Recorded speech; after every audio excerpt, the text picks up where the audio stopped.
Olá pessoal, tudo bem? Neste vídeo eu vou falar sobre um conceito que tem uma relação direta com o conceito anterior, que é o conceito de geometria molecular, certo? E este conceito, que é o conceito de polaridade, ele tem uma relação muito íntima com a solubilidade das substâncias, ou seja, por que será que quando a gente coloca água e óleo eles não se misturam? Por que será que quando a gente coloca o sal numa quantidade de água ele se dissolve e a quantidade de açúcar não se dissolve totalmente? Então essas informações elas têm a ver com o conceito de polaridade, tá bom? Que também é justificada pelo conceito de geometria molecular, porque vocês vão perceber que para a gente determinar a polaridade de uma substância a gente precisa conhecer a geometria, tá? Então, já está tudo formado aqui, eu só vou lendo e explicando para vocês, tá bom? Bom, então a polaridade tem a ver com a formação de polos nas moléculas. Ou seja, o que são polos? Polos são cargas, distribuição de cargas positivas e negativas, tá bom? E isso tem a ver com o conceito de eletronegatividade. O que é o conceito de eletronegatividade? É a tendência que um elemento tem de atrair elétrons para próximo de si. Quanto mais eletronegativo ele for, maior é a eletronegatividade dele, certo? Ou seja, maior é a tendência que ele tem de atrair elétrons para próximo de si. Então, coloquei aqui dois exemplos para vocês tentarem visualizar isso. Uma ligação entre o hidrogênio e o flúor e uma ligação entre o nitrogênio e o cloro. Primeiro, entre o hidrogênio e o flúor. Vocês estão percebendo que o flúor ele tem uma distribuição espacial muito maior sobre ele, que é essa parte em azul mais destacada. Significa que ele atraiu com mais intensidade os elétrons do que o hidrogênio. A mesma coisa aconteceu aqui entre o cloro e o nitrogênio. O cloro atraiu com muito mais intensidade os elétrons para próximo de si do que o nitrogênio, certo? Isso significa que o flúor e o cloro são bem mais eletronegativos do que o hidrogênio e o nitrogênio, certo? Mas vocês devem estar se perguntando, como é que a gente mede a eletronegatividade de uma molécula? Essa medida é feita por um vetor. O que é um vetor, pessoal? Lembra lá da física? Um vetor é um segmento de reta orientado. É uma reta que tem uma flecha, é uma flechinha, como se fosse uma flechinha, tá bom? E esse vetor, nesse caso da química, o vetor que representa a eletronegatividade, ele é chamado de vetor momento dipolar. Por quê? Porque ele vai representar um dipolo elétrico, ou seja, uma distribuição de polos entre as moléculas que o constituem. Tudo bem? Vetor momento dipolar. Então, como que a gente representa o vetor momento dipolar? A gente representa por uma flechinha, como eu já falei para vocês, e essa letra grega em cima, sobre essa flechinha. Essa letra grega chamada μ, com a flechinha em cima para indicar que é um vetor, tá bom? Então, o vetor momento dipolar da ligação hidrogênio-flúor é essa daqui. É esse daqui, tá bom? Esse é o vetor. Vocês devem estar se perguntando, isso é um caso onde a gente representa numa molécula simples o vetor momento dipolar. E quando a gente tiver moléculas mais complexas? Quando a gente tiver moléculas mais complexas, aí a gente tem que fazer a soma de vetores, pessoal. Temos que somar os vetores, aí vai ser um pouquinho mais complicado. Então eu peguei aqui o exemplo da molécula de amônia, que a gente utilizou na aula passada de geometria, que a gente concluiu que a geometria da amônia é uma geometria piramidal, né? Por isso que eu já desenhei no formato da geometria. Uma coisa importante de se fazer, de se colocar, toda vez que vocês forem determinar a polaridade de uma substância, vocês têm que desenhar a molécula no formato geométrico correto, na geometria correta.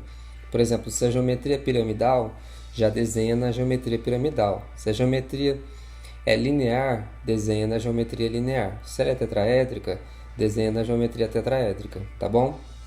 Por quê? Porque a polaridade depende da geometria, conforme eu falei para vocês, tá bom? Então vamos lá. O vetor 1, então nós temos o vetor 1 aqui, representando o primeiro vetor, o vetor 2, que eu chamei de vetor 2, e o vetor 3. Como que a gente faz a soma desses vetores aqui? Pessoal, tem uma regrinha bem bobinha, básica, que eu ensino para meus alunos, é a regrinha da bundinha na cabecinha. Ó, por que a bundinha na cabecinha? Porque um vetor, ele tem uma bundinha, que é essa partezinha aqui, e tem a cabecinha, que é essa daqui, tá? Então, como que ficaria aqui, ó? Primeiro eu vou representar a bundinha, depois a cabecinha. O próximo vetor que vier, a bundinha dele vai ficar na cabecinha do primeiro. Olha lá. Tá vendo? A bundinha do segundo está na cabecinha do primeiro. E o terceiro é a mesma coisa. A bundinha do terceiro está na cabecinha do segundo, que eu não coloquei aqui, né? Faltou colocar. Deixa eu colocar aqui para vocês. Pronto. Faltou colocar. Pronto, aí fica certo. Aí vocês estão percebendo que tem a soma dos vetores aí. Vocês perceberam que não fechou. Não fechou. Esse barulho é meu gato brincando com as canetas, tá, pessoal? Ele acabou de pegar uma caneta daqui, capturar uma caneta daqui e está brincando com ela. Então, pessoal, voltando aqui, deixa eu até me perdi. A soma dos vetores aqui nesse caso vai ser esse daqui, ó, vai ser um vetor resultante que eu chamei que eu coloquei em azul. Então, o vetor resultante, como essa soma ela é diferente de zero, ou seja, não vai fechar um vetor. Se fechasse um vetor, pessoal, se fechasse aqui esses vetores, seria igual a zero. Aí a gente diria que a soma de vetores daria zero. Mas como não fechou, a gente diz que a soma de vetores é diferente de zero, que eu coloquei aqui. Quando a soma de vetores for diferente de zero, a gente conclui que a molécula é polar. Então, quando a soma de vetores for diferente de zero, a molécula é polar. Isso é uma coisa que vocês têm que guardar, tá bom? Isso é uma coisa simples de se concluir. Vou colocar um outro exemplo aqui para ficar claro para vocês. A molécula de CO2, dióxido de carbono. Já coloquei no formato geométrico, na fórmula estrutural, certo? O carbono no meio e os oxigênios nas pontas. Entre o carbono e o oxigênio é mais eletronegativo, certo? Então o vetor, ele aponta para o oxigênio. Então eu coloquei aqui, ó, o vetor em rosa, vetor momento dipolar 1, apontando para o oxigênio, e vetor momento dipolar 2, apontando para o oxigênio. Vocês estão percebendo que eles apontam em direções opostas. Ó, a regrinha que a gente utiliza, cabecinha do segundo, do primeiro, né? Na bundinha do segundo. Então, a cabecinha na bundinha. Então, significa que eles se cancelaram. Vocês estão percebendo que eles se cancelaram aqui? É como se tivesse uma pessoa empurrando uma mesa para a direita e a outra pessoa também estivesse empurrando a mesma mesa para a esquerda com a mesma intensidade. Então a mesa não vai se locomover, certo? Então aqui o vetor momento dipolar ele vai ser igual a zero. Sendo igual a zero, a gente conclui que a molécula é apolar, tá? Bom, generalizando, a gente pode dizer que moléculas polares se dissolvem em moléculas polares.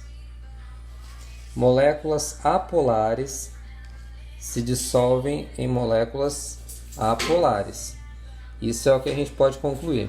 Ou seja, se a gente fosse pegar o exemplo aqui anterior, a amônia, que é representada por essa molécula, ela é apolar.